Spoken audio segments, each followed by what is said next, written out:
Okay, we're here to have a look at the difference between core strength and core work versus trunk strength and trunk integrity.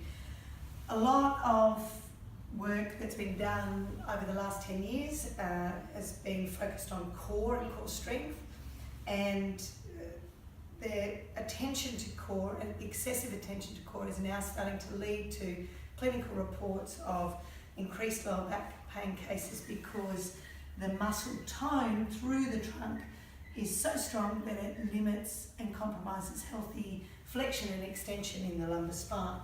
So we're going to just talk today to explain the differences between what core strength and trunk integrity are. So within the trunk region we have transverse abdominals, which wrap around and act to support and encourage healthy alignment through the rib cage, the spine and the trunk. They're the deepest muscle group that we'll be looking at. Then they work well with multifidus, who actually are aligned with the spine and the facet joints. They're at the posterior side of the body but the anterior side of the spine. So transverse abdominals are proximal to the anterior aspect of the spine.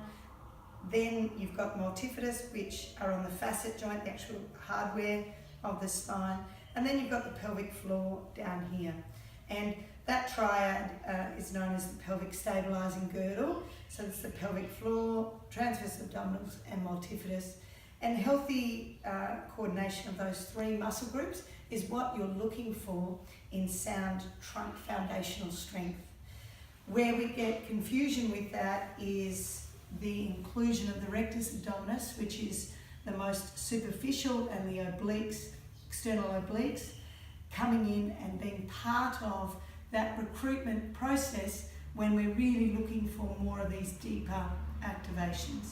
So in core strength, what happens is the rectus abdominis becomes so strong and multifidus becomes so fixed that you're actually limiting healthy flexion and extension in the spine, which looks like a lovely pelvic tilt. So we'll get our gorgeous model here to do a pelvic tilt.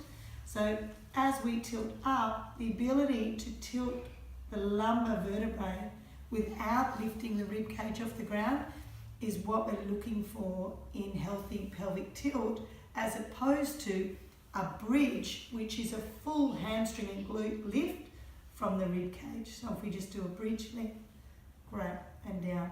So that's a great lift and exercise for activating hamstring and glutes. However, when you're looking for mobilization and stability and healthy function in the lower back and coordination of those deep triad muscles, being multifidus, transverse abdominals and pelvic floor, we're actually looking for the capacity to be able to take a deep breath in, and as the patient breathes out, her pubic bone will come towards her sternum, tilting the pelvis,